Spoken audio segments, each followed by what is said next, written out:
te ver ao longo dessa semana, Lari? Eu falaria, não tem.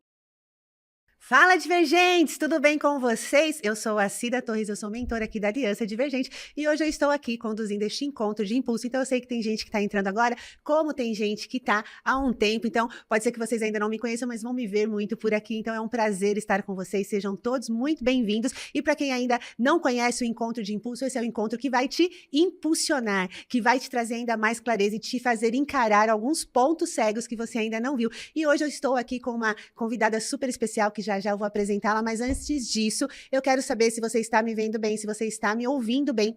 Coloque aqui no chat para que se tiver algum probleminha aqui, a equipe possa ajustar. Então coloca de 1 a 10, 10 você está me ouvindo muito bem, me vendo bem, e 1 tá muito ruim. E também vai falando aqui de onde vocês estão falando, onde vocês estão localizados, que pra gente é muito legal saber de tudo isso. E hoje eu estou aqui com a Larissa Rocha, a nossa aliada, a nossa convidada especial, que tem uma história incrível para falar. Então hoje nós vamos bater um bate-papo. E, gente, nada é só um bate-papo, tá? Então aqui é tudo muito intencional, então eu preciso que vocês prestem muita atenção, que a história da Larissa, eu tenho certeza que vai contagiar muita gente. Larissa, muito obrigada por você estar aqui, por você ter aceitado o nosso convite, tá aqui. Então, pra gente é uma honra te receber.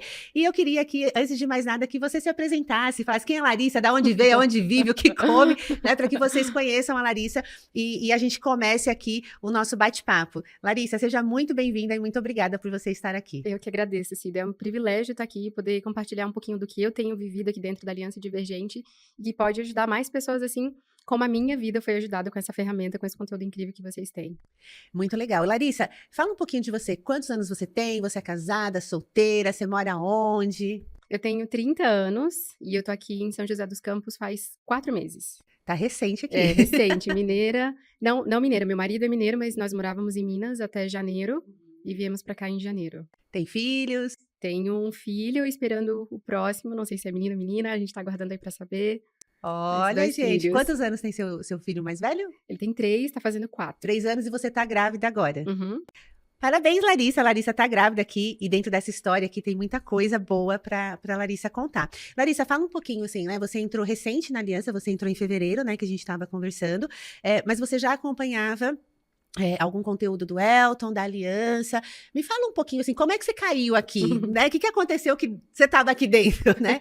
Conta um pouquinho dessa tua trajetória. Você já tinha feito algum curso na área do desenvolvimento humano? Você já tinha tentado alguma coisa? Como é que estava a sua vida para falar assim, putz, eu preciso entrar na Aliança Divergente? Conta um pouquinho dessa trajetória pra gente. Uhum. Então, eu era uma inconformada na vida, assim, eu vim de muitas terapias, de vários programas, assim, que eu tentei, como hipnoterapia, psicanálise, outros programas também, o que vocês imaginarem, eu tentei, porque eu não estava muito bem com a vida. Então, eu queria ressignificar traumas, eu queria tirar um pouquinho o peso da minha história de criança, de abuso, de não ser vista, de tudo isso que me acompanhava. Então, essas coisas me doíam muito e eu sempre estava procurando alguma ferramenta para poder me ajudar, para poder sanar um pouco ali aquela dor dos traumas que eu vivi, e eu queria viver uma vida diferente. Então, eu vi a vida dos meus pais, eu vi algumas situações assim da minha mãe, e eu sempre fui muito convicta que eu queria alguma coisa diferente daquilo. Eu vi que eu estava caminhando para os mesmos padrões da minha mãe, por exemplo, da mulher não vista, da mulher que não tem um lugar, da mulher que está implorando por carinho, por amor. E eu me vi nessa situação quando questões de traição vieram para mim, que eu fiquei sabendo. Uhum. E aí, naquele ponto, eu precisava tomar uma decisão. Ou eu permanecia, eu já tinha um filho, eu precisava decidir o que eu ia fazer. E aí eu comecei a buscar alguns vídeos para poder entender um pouquinho sobre isso.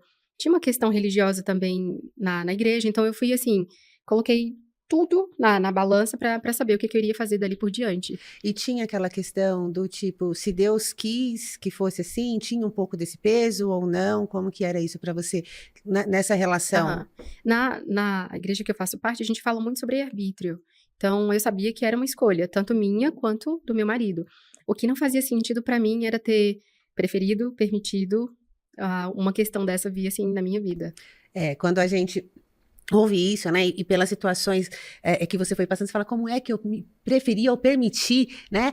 Ou precisei ser traída, ou precisei ser abusada, isso não faz o menor sentido, né? E aí acaba se culpando. Tinha culpa envolvida também no meio, Larissa? Sabe o interessante, Cida? Hoje, quando eu paro para pensar sobre eu precisei dessa situação, para poder alimentar aquele padrão de ser vista, de ser amada. Porque sempre depois de uma situação assim, o homem vira outra coisa. Quando é um homem que quer permanecer ao lado da mulher.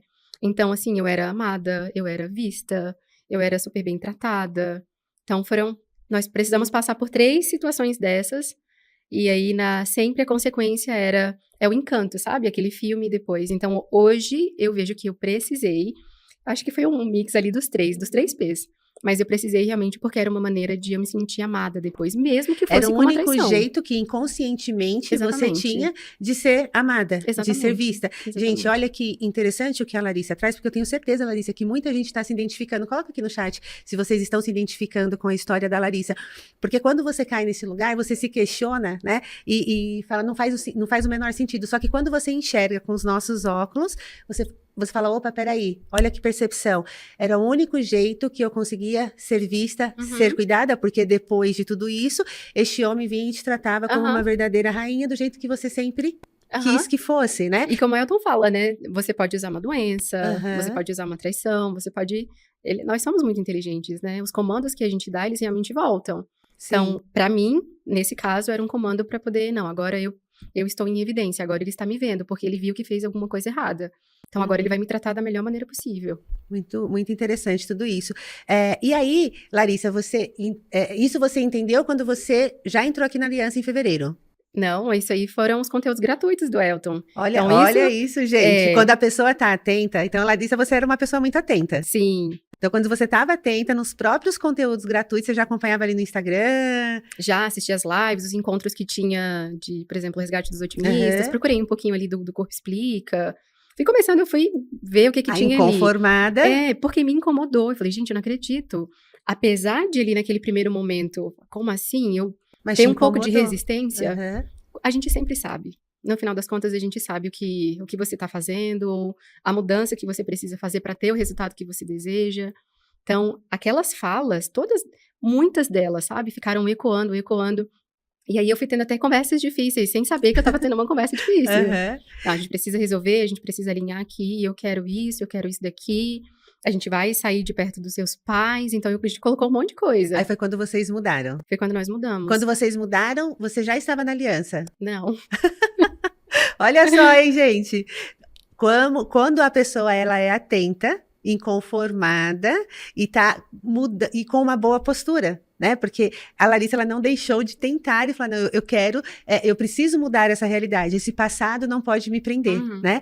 Então, isso tudo só com o que ela estava vendo, ela não estava imersa aqui dentro ainda. Muito, muito, muito bom. E aí, em fevereiro, você entrou. E aí? O que eu ia completar é que, assim, às vezes, numa situação dessa, o homem pode até falar, não, agora vai ser diferente, agora a gente vai poder viver a vida que a gente quer e tal. E dessa vez, eu falei assim, então me prova. A gente acabou de sair do mês da postura e, sem saber, eu tava cobrando uma postura. Deixa eu ver se você vai ser um provedor, se você vai ser homem, se você vai ser responsável, se você vai assumir a sua parte do relacionamento, me deixar assumir a minha. Então, nós mudamos pra cá em janeiro. Nós viemos em janeiro, mudança e tal. Em fevereiro, eu entrei na aliança. Falei, não, eu preciso, depois de um vídeo que eu assisti, que aí eu entendi a permissão. Dentro dessa live que eu assisti, falei, agora eu entendi. E eu entrei no mesmo dia, depois dessa live. E agora eu preciso entrar, porque não dá só pra ficar com esses pedacinhos, né? Não, eu quero mais, eu quero tudo, e eu quero experimentar isso aqui de dentro. Eu já tava ali nas migalhas, eu vi que migalhas? Nossa, se as pessoas bem, assim, perceberem, todo o conteúdo que tá aí... Gratuito já resolve muita coisa, né? Já resolve muita coisa. Eu concordo com você. E aí, pra você dar passos adiante, você precisa entrar. Você precisa estar aqui dentro. E quando você entrou, qual foi a primeira coisa que você fez? Como que foi isso? O que começou a mudar? Você já tinha feito um movimento, você já tinha entendido que você precisava se afastar, né? Sim. Ali dos pais dele, né? Que você falou que precisava se afastar. Você já tinha entendido algumas questões aí do precisar, né? Isso estava te incomodando, agora eu preciso avançar mais. E aí, como é que foi? Eu entrei, e eu me recordo que a anfitriã do grupo, ela falou assim, olha, vai indo passo a passo, vai seguindo tudo bonitinho, porque eu já queria entrar, eu queria ir lá direto pro protocolo de dependência emocional, da culpa, porque eu sentia... E isso, Larissa, é importante, porque tem muita gente nova agora, né, chegando. E é normal, porque a gente entra aqui com uma dor, né, a gente não tá assim, super feliz, saltitando, pulando, e vou entrar aqui porque eu não tenho o que fazer. E é comum que a gente já queira resolver e não seguir os passos, né? Então, cara, eu já quero resolver, porque todo mundo diz que resolve, eu quero resolver isso agora, então deixa eu fazer isso aqui que vai resolver. E aí você.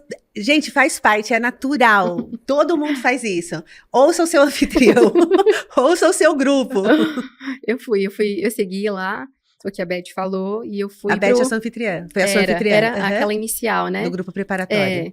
E aí ela falou, segue direitinho, faz o protocolo do medo. E aí eu fui listar do que eu tenho medo. E aí eu percebi que eu tinha muitas neuras, muitos equívocos.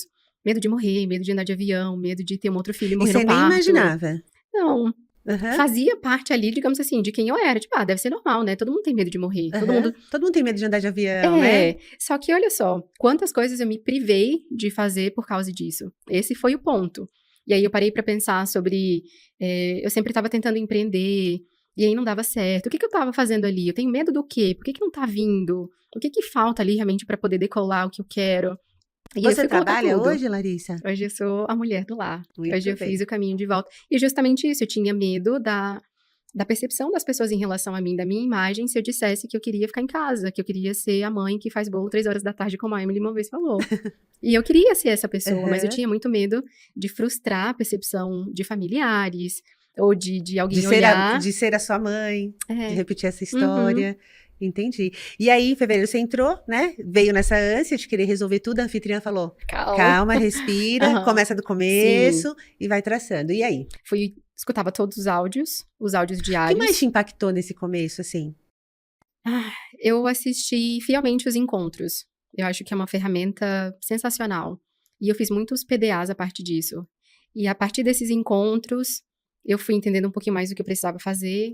Todo mundo falava, sentava aqui e falava, fiz o protocolo tal, eu fiz tal, deu certo. E aí eu fui buscar isso e foi me dando mais clareza. E tem um ponto importante, gente, e eu quero ressaltar isso, porque às vezes a pessoa fala assim, ai, mas é porque só vai resolver se eu fizer um Pense Comigo com o Elton, com o Ramon ou com a Cida. E se você prestar atenção e for atenta, né, como a Larissa foi, aqui neste encontro, você vai pegar a história dela e vai se encaixar na sua. Você vai assistir um próximo encontro que você vai pegar alguma coisa daquele encontro e vai se encaixar no seu. Então, às vezes, a gente fica se distraindo. Ai, mas não é exatamente a minha história. Mas olha a história que a Larissa está trazendo. Larissa é mulher, passou por um monte de situação difícil no passado, não queria repetir a história da mãe dela, queria ser essa mulher, fazer o caminho de volta, mas tinha medo do julgamento da sociedade. Eu tenho certeza que tudo isso aqui vai servir para você de alguma maneira. Ai, mas eu sou homem. Vai servir também, porque olha toda a situação que ela está trazendo de relacionamento, de traição. Então, sejam atentos, independente do encontro que for, né? Fique atento a estes detalhes, né? Nossa, muito. E eu pensava assim, a fulana, uma pessoa comum, ela conseguiu através dessas ferramentas. Então, é só fazer, é só aplicar que eu vou conseguir também. Vinha o medo do julgamento, por exemplo, tá aqui, compartilhar minha história, ou até antes, né, compartilhar minha história no grupo, mostrar para as pessoas, oh, isso aqui sou eu, isso aqui foi o que eu vivi e faz parte do que eu sou hoje. Nossa, é uma superação e tanto. E isso é muito legal, porque antes da gente começar, gente, que ela contou a história, eu falei, você quer falar de tal ponto? Ela foi a minha história, eu quero falar. É.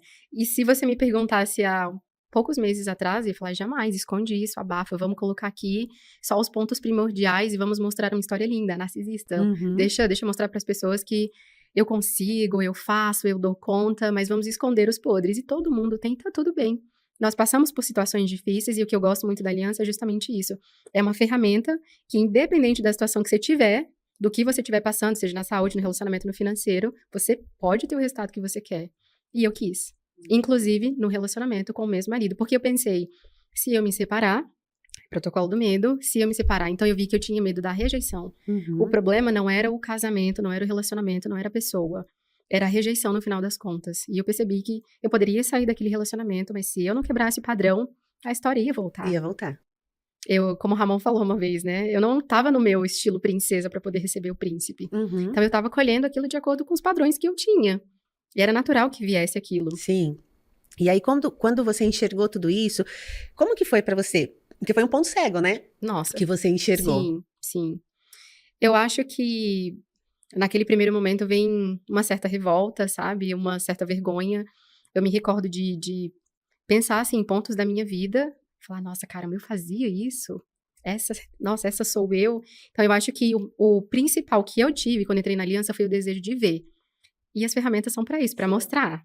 Só que quando você vê, você fala, nossa, dá aquela Aí, quando pontadinha você no viu, coração. você descobriu que eram coisas em você e não no outro, como você achava. Exatamente. Outro ponto bem importante. E eu converso muito, né? Até com as pessoas aqui, às vezes é muito fácil a gente culpar o outro, né? Apontar o dedo, e não enxergar, e você falar, putz, o problema sou eu aqui, Nossa, talvez, né? foi extremamente difícil essa parte, assim, de chegar e reconhecer, porque por causa dessa rejeição, eu sempre tentei agradar todo mundo. Então, eu sempre era boazinha, perfeitinha, fofinha, a que vai falar o que você quer ouvir, a que entra no trabalho, a que mais se destaca. Então, eu sempre fui essa pessoa. E chegar nesse momento e vestir essa camisa e dizer assim, a responsabilidade é minha, isso daqui é meu, deixa comigo. Foi muito difícil. Uhum. Então, eu lembro que até, assim, vieram pré-quedas no sentido de discussões, sentimento, até aquela baixa autoestima, aquele primeiro momento. E eu lembro do encontro de reforço que eu assisti, e uma pessoa fez uma pergunta, o Ramon leu lá, e ela falava assim, mas e os traumas que aconteceram? Eu achei super pertinente, eu falei, e os traumas? E agora, o que eu faço com isso? Falava, vamos lá, Elton, deixa eu ver essa resposta, porque assim, eu preferia esses traumas, eu permiti, eu era uma criança, eu tava ali desprotegida e tal, e muitas coisas que eu vivi vieram desses traumas. Falei, deixa eu ver, eu tava super ali na expectativa pra ouvir a resposta dele. E aí ele falou assim, mas por que você quer dar utilidade nisso hoje? Qual o seu propósito? Qual é a sua intenção com tudo isso? Eu falei, caramba. E realmente, né, se você quer trazer todas essas coisas pra você contar uma história difícil, ou pra responsabilizar alguém, ou pra culpar alguém, porque você não tem resultado, porque você não tá conseguindo, tá ótimo, você pode fazer. Mas eu não era aquela pessoa, eu queria resolver. E aí eu entendi, tipo, olha, passar até por um processo de aceitação. Essa é a minha história, isso aqui foi o que eu vivi. Não tem como mudar. Exatamente, não tem o que fazer. Mas você vai fazer o que daqui pra frente? Você vai continuar repetindo essa história? Pra mostrar que foi por causa disso que você não conseguiu, que a sua saúde tá assim por causa de fulano, de cicrano. E este ponto, Lari, eu já tô íntima dela, gente, ela já virou minha amiga. Esse ponto é extremamente importante, porque no meu direct, por exemplo, eu recebo muito. Cida, eu preciso fazer um Pense Comigo, eu tô passando por isso, eu fui abusada, eu tô num casamento de 20 anos e que tem muita traição e blá, blá, blá, blá. Tá bom, essa é a tua história. E o que você está tentando diante de tudo isso. E, gente, aqui tem ouro, tá? É extremamente importante, porque quando você que tá aí, que fala que eu não tenho resultado, que eu não tô conseguindo enxergar, e fala, qual é o meu ponto cego? Eu não enxergo o meu ponto cego, volta para este lugar e faz essa reflexão, porque essa é a tua história. E foi como eu te falei no começo, eu não imagino o tamanho da sua dor, é a tua história. Mas se você entrou aqui, você entrou para resolver. E eu respeito a tua dor, eu respeito a tua história, mas é a tua história. Assim como vai ter a da Maria, assim como vai ter a do Elias, assim como vão ter tantas outras. É a tua história. Eu respeito, não imagino a sua dor, mas o que você está tentando fazer. Quando você entende isso, que eu estou tentando fazer, as coisas começam a virar, porque é onde vão surgir as percepções, aonde você vai enxergar coisa que vai doer. Mas que são extremamente importantes. Eu falo que é a dor que liberta, né, Lari? É a dor que te liberta, porque a hora que você tem essa percepção de falar, putz, a rejeição, o problema sou eu vivo a vida tentando agradar o mundo por medo de ser rejeitada, sendo esta pessoa se colocando nesse lugar e permitindo viver todas essas situações ruins, quando você enxerga isso, dói, mas ela te liberta. Pois é, e eu vejo assim, a mentalização, a visualização, o ressignificar, como eu tinha aprendido, né? Realmente não ia fazer diferença. Não, aquilo ali seria uma ferramenta. E o ressignificar é perigoso, né? Porque a gente falou disso há algum tempo atrás. Porque quando eu ressignifico essa dor, eu só tô dando um outro nome ali, eu não tô resolvendo. Eu tenho que. A gente criou uma palavra, acho que foi o Ramon Elton que criou o dessignificar, né? Eu tenho que dessignificar isso, né? Porque quando eu ressignifico, eu só tô colocando ali no outro lugar e eu não resolvi. Você torna a história, ela só fica mais frufru, mas não muda a história. É o que o Elton fala, né? Você tá pegando uma história e tá enfeitando ela. Mas ela aconteceu, então esse foi o ponto pra mim. O que eu quero? O que eu realmente quero da vida? Então eu fui fazer meu sonho grande. Eu já ia falar, daí você voltou lá pro primeiro lugar que foi o sonho grande. Porque eu comecei assim, carreira, aquela coisa toda. Você trabalhava antes? Quando nós mudamos, eu ajudava o meu marido na empresa. Ele tem uma escola profissional que leva pessoas para os Estados Unidos, que querem trabalhar lá. E eu sempre tive uma energia muito masculina. Então, em todas as nossas tentativas de empreendimento, eu estava lá à frente de tudo. Então, eu tive uma escola de inglês antes desse empreendimento dele. E aí, logo no começo, depois veio a pandemia. Então, assim, tudo calhando que não dava certo mesmo. O financeiro não vinha. Então, eu trabalhava com ele. E no meu sonho grande eu fui fazer, inicialmente, que eu queria isso. Eu estava tentando colocar ali no meu sonho grande algo que não era meu. Que ainda vinha dessa imagem de eu dou conta, eu consigo, eu sou uma mulher guerreira, eu coloco dinheiro em casa, ou eu tenho meu dinheiro ali separado que eu não preciso pedir nada para o meu marido. Isso acontece muito. E aí, depois dessas percepções, depois dos encontros, depois de protocolo, eu falei, você quer saber? Isso não é o meu sonho, isso não é o que eu quero. Isso é o que eu ainda carrego do que a família queria, do que eu acho que a sociedade quer pra mim, e às vezes ninguém tá nem aí com a sua vida. Tu nem sabe quem é você, né? Exatamente. Eu falei, quer saber? Aí eu fui lá construir meu sonho grande, eu quero ser a mulher da casa, eu quero ser valorizada, eu quero ser amada, eu quero ser vista. Eu coloquei todas as coisas que eu queria, todas. Eu quero levar meus filhos para os esportes, no meio da E tem uma tarde. questão que você não trouxe ainda, mas o seu filho, como ele chama? Miguel. O Miguel, ele tava doentinho, né? Ele tinha uma alergia? Sim. Uma outra questão, por exemplo, eu sempre fui aquela mulher de contar uma história que sempre tinha uma coisa muito dolorosa por trás. Gente, quando eu paro pra pensar... E o narcisista, né, a gente fala que o perfil narcisista, até as doenças, elas são mais complicadas, né? Não é uma simples alergia, né? Não é uma coisinha que com remedinho ali, um corticoide vai resolver, né? Ela tem que ser maior, o problema tem que ser mais dolorido, né? Cida, olha isso, você escolhe, você prefere passar por situações desafiadoras para que você tenha algo para contar. Uhum. Tipo assim, no meu caso, nossa, nem te conto. Então, eu tive um parto super difícil. E olha só, dentro desses programas que eu fiz, desses métodos, eu tava lá visualizando meu parto, no hospital de parto humanizado. A Bruma deve lá vem de dentro, fiz uma né? playlist maravilhosa. E aí vou lá, até no parto. Foi muito desafiador, tive uma infecção. Dilatei os 8 centímetros e depois fiquei a noite inteira, não dilatei meio centímetro depois. Eu tive um parto normal. Foi normal? Não, eu tive um normal que eu conto e depois Sim, porque daí passou por toda a dor, exatamente, né? E fui pra cesárea. E aí o Miguel, assim que ele nasceu, eles levaram ele lá, eu não pude ter contato ali no primeiro momento e tal. E aí depois nós fomos pro quarto e as enfermeiras colocaram ele pra ser amamentado. Assim, eu amamentei e ele fez um escarcéu no quarto das enfermeiras chegarem lá e falar, o que tá acontecendo? E aí ele sempre foi uma criança que chorava muito, parecia ter um incômodo que nunca passava. Eu passei 10 meses sem dormir com o Miguel. Ele acordava, assim, no ápice cerca de 15 vezes à noite. Eu tava um zumbi, literalmente, não tinha mais uma definição melhor. E aí, muito dinheiro, gastando muito dinheiro com tratamento, e a gente foi neurologista. Ainda não sabia o que ele tinha? Não sabíamos. A gente achava que era algo neurológico por causa do sono, muito irritado, sempre muito doente, hospital, pneumonia, bronquiolite, bronquite. Esse foi... E o relacionamento indo por água abaixo. Nossa... Não tinha, né? Exatamente o que eu ia falar. Não tinha, né? Não tem como ter um relacionamento. Eu tava esgotada em vários sentidos. Eu continuava sendo uma mulher não vista. Eu tava ali pra cuidar do Miguel e o relacionamento realmente assim, por água abaixo. Inclusive, um dos episódios de traição foi nesse momento, logo depois que Miguel nasceu. E aí, o quanto é maior e mais cruel, né? Tinha que ser, né? Não é? Porque assim, com um bebê que não tinha 1 ano, doente... Sem dormir. Sem dormir. É. E eu era também um pouquinho vingadora, tá? Então, quando essas coisas vieram à tona, eu gostava de falar isso, de jogar na cara mesmo, né? Enquanto eu tava ali, cuidando, fazendo tal coisa, o que você tava fazendo, né?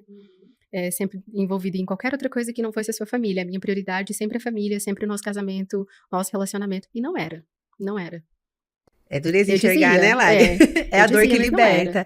Entendi. E aí, você entrou, aí você foi pro seu plano, o seu sonho grande e entendeu que você queria ser esta mulher, né? Finalizado do Miguel, depois que eu entrei na aliança, ali mais ou menos, na verdade, em janeiro, depois que nós mudamos pra cá, eu virei pra ele assim, e falei, olha, você não tem nada, eu não preciso da sua doença, você tem um corpo perfeito, você não tem nada. E no final das contas, ele tinha alergia à proteína do leite, então a alimentação dele completamente restrita, tinha que ser tudo... Nossa, a gente saía e eu preparava várias marmitas, vários lanchinhos. Eu tava controlando o Miguel, no final das contas. Eu entendi isso. E hoje, como que ele tá? Ele não tem nada. Ele come de tudo. E a gente fez esse caminho de volta pra ele também, deixando ele experimentar todas as coisas que ele não teve acesso. Eu sempre fui extremamente controladora. E eu percebi, depois dos vídeos que eu vi, que a doença era uma maneira de eu controlar. Controlar o que ele comia, controlar o que ele ia fazer, controlar o que as pessoas iam dar pra ele. Segurar esse marido? Nossa, ela dá conta, né? Olha como ela cuida de tudo, de todo mundo e tal. E hoje ele não tem nada. Não tem nada. Não, a gente não foi mais pro hospital, ele come de tudo, ele faz tudo. Que mudança de vida, né, Lari? Sem tratamento, tá? Não teve tratamento, foi só isso. Foi só essa mudança mesmo, foi essa percepção. E eu decidi falar pra ele ali. Entendeu a utilidade daquela doença, falou, não quero mais. Exatamente. Eu não preciso dela mais. Eu não preciso estar passando por essas situações, eu não preciso que as minhas histórias sejam as mais desafiadoras, as mais... não. Na verdade, eu queria tudo mais simples agora. Como é que foi o seu? Foi ótimo, foi maravilhoso, tá tudo certo. Não tem o peso de falar, o que você fez hoje? Fiz o bolo. Fui pra piscina com os meus filhos. Fizemos um Tipo isso. piquenique. Não Tipo tem, isso. não tem mais o peso gostoso, né? Então, até agora, gente, tá fazendo sentido pra vocês? Porque eu tô presa aqui na história. O Jordão daqui a pouco briga comigo, mas vamos lá. Olha só, resumindo aqui, a Lari entrou, então, aqui com problemas no casamento, no relacionamento, com o filho doente, com o peso do mundo nas costas, inconformada, né, querendo a mudança. E como que tava o financeiro, Lari? Eu sempre gostava, eu preferia fazer umas dívidazinhas sempre para que o dinheiro que sobrava ali viesse para as dívidas que eu fazia. Olha Nessa isso, época, gente. meu marido ele faturava, porque a empresa, quando ele voltou desse trabalho nos Estados Unidos, ele começou mesmo a empresa depois que ele voltou ali em outubro, novembro. E quando nós mudamos para cá, ele faturava ali cerca de 15 mil no mês. E sempre o extra era para as dívidas que a Larissa fazia. Era uma maneira, hoje eu vejo, inclusive, de me vingar. Uhum. Tipo, você vai cuidar, você vai fazer, eu faço a dívida e você paga. Já que você fez tudo isso, Uhum. e quando você descobriu isso, como que foi? Mais um ponto cego. Percebe, gente, que quando você está atento e você está fazendo o que precisa ser feito, foi lá, entrou desesperada como você está aí, né? Sendo o último fio de esperança, é tudo ou nada. Entrou já querendo rodar o protocolo de dependência emocional, né? Que você Uhum. falou. Aí foi acalmada, vai pro início, tentou fazer outra coisa. Não, vai lá pro seu sonho grande. Não tem mágica, não tem segredo. Segue o passo a passo. Foi lá pro sonho grande, entendeu de fato quem era esta pessoa que ela queria ser, qual era o sonho. Uhum. Aí você continuou rodando os protocolos, contando com a ajuda contando com o apoio ali do anfitrião e do grupo. E aí entendeu o padrão narcisista naquela situação, o vingador em outra situação. E é extremamente importante que quando a gente percebe isso, e mesmo que doa, né? Porque dá aquela dorzinha, aquela coisa, como você falou, dá até vergonha, mas aí, de novo, é a dor que liberta, né? E aí você fala, cara, agora eu já entendi tudo, faz tudo muito sentido, eu não preciso disso daqui. E aí, como que ficou a questão da finança, do financeiro de vocês? A gente alinhou, olha só que loucura, né? A gente alinhou que as finanças, elas ficariam nas minhas mãos.